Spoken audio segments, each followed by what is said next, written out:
sommes ici devant le palais de la Porte Dorée, situé dans le 12e arrondissement de Paris.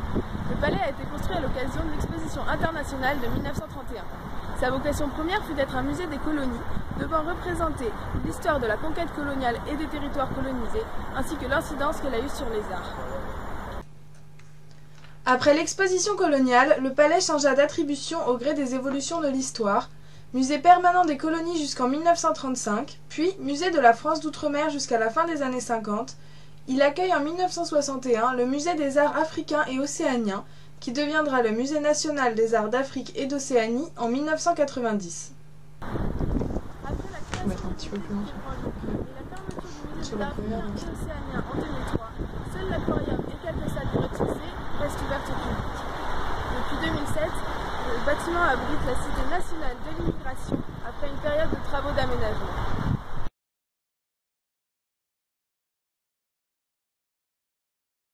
L'exposition coloniale a marqué durablement l'urbanisme de l'Est parisien. Même si les constructions n'étaient pas destinées à durer, il a fallu aménager le quartier pour accueillir le public. L'avenue Dominique et le boulevard Carnot ont été élargis, les boulevards Poniatowski et Soult ont été transformés en voies rapides et le bois de Vincennes réaménagé. La place sur laquelle nous nous trouvons a été renommée d'après Édouard Renard, ancien gouverneur général de l'Afrique occidentale française. L'actuelle ligne 8 du métro a aussi été prolongée pour accueillir le public. La nouvelle station s'est appelée Porte Dorée, évoquant l'orée du bois de Vincennes. La statue d'Athéna, réalisée par Léon Rivier, qui surplombe aujourd'hui la fontaine de la Porte Dorée, était à l'origine présentée sur les marches du palais. Déesse des arts, de l'industrie et de la guerre, elle est haute de 5 mètres et coiffée d'un casque gaulois. Elle représente ainsi la France coloniale et impériale. La statue sera déplacée après l'exposition sur la place Édouard Renard, dans l'axe de la Porte Dorée.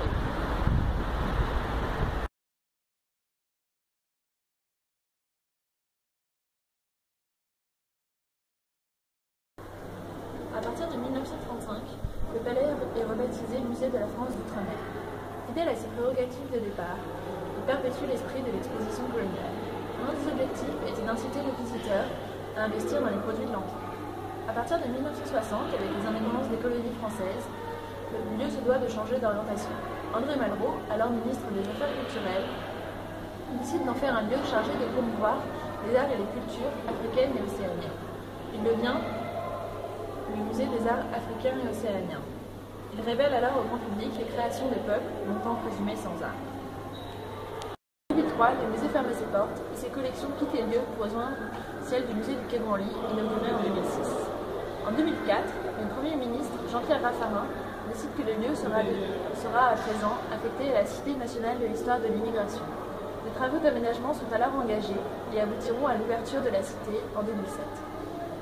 Avec la création de la Cité nationale de l'histoire de l'immigration, désignée désormais sous le nom de Musée de l'histoire de l'immigration, le palais de la Porte Dorée est entré dans une nouvelle phase de son histoire, devenant le prétend privilégié de l'histoire de l'immigration.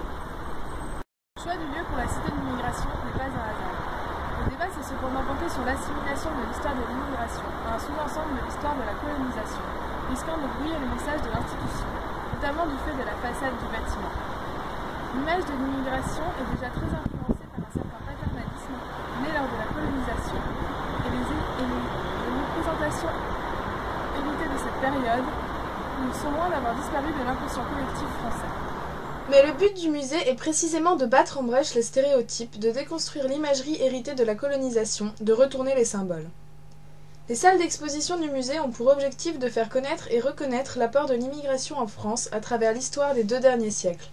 À partir de documents, d'archives, d'images, d'œuvres d'art, d'objets de la vie quotidienne et de témoignages visuels et sonores, l'exposition permanente Repères tente de valoriser la part prise par les immigrés dans le développement économique, les évolutions sociales et la vie culturelle de la France. Intéressons-nous désormais à l'architecture de ce bâtiment. Classé au nombre des monuments historiques depuis 1987, ce bâtiment est unique dans le panorama de l'architecture parisienne. Construit par Albert Laprade, il est l'un des plus représentatifs du style Art déco. Palais officiel, chargé de symboles, il fut tout d'abord destiné à célébrer la gloire du modèle colonial français. Seul édifice voué à survivre à l'exposition coloniale de 1931, le palais de la Porte Dorée fut construit dans l'optique de rendre pérenne le discours véhiculé par cette exposition. Il s'agissait de donner à voir un condensé de l'Empire sous un angle historique, artistique et économique. Mais il s'agissait aussi d'inciter les visiteurs à investir dans les produits rapportés des colonies voire de s'installer outre-mer. À cette fin, Albert Laprade imagine une synthèse du style art déco contemporain, de l'architecture classique française, mais aussi d'éléments librement inspirés des colonies. Il s'inspire des plans des palais marocains qui sont construits autour d'un grand patio entouré de galeries. Pour la façade, Albert Laprade renoue avec la monumentalité classique des colonnettes du Louvre, ainsi qu'avec l'ordre ionique des temples antiques. La façade abrite une frise sculptée d'une ampleur exceptionnelle.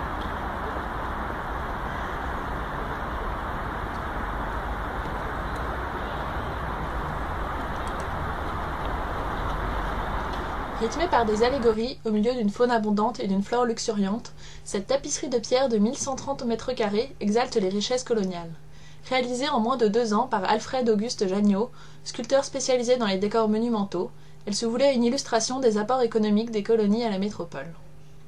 La façade s'inscrit dans le programme iconographique commandé aux artistes dans le cadre de l'exposition coloniale de 1931, avec une fonction idéologique très claire.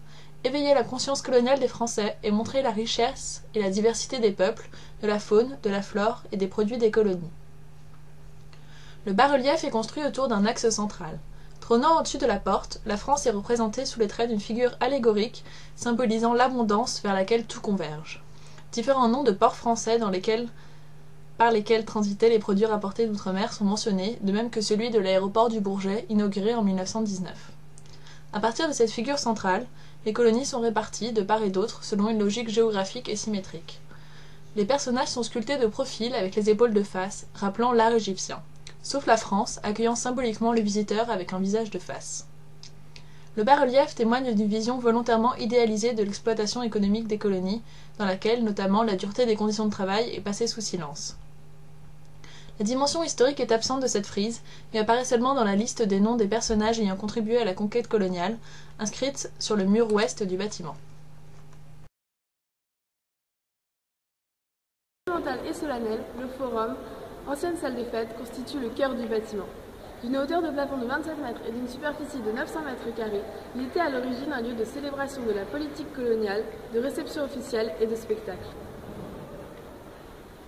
Albert Laprade a conçu une salle carrée entourée d'une galerie. Un plafond à gradins filtre la lumière sans en révéler l'origine. Cette structure, inspirée de l'architecture des pagodes asiatiques, est la seule source de lumière naturelle. Des fresques qui s'étendent sur tout le tour de la salle et entendent illustrer les apports de la France aux colonies. Chacun de ces apports est représenté à la fois par une allégorie et par des scènes de la vie quotidienne qui l'illustrent.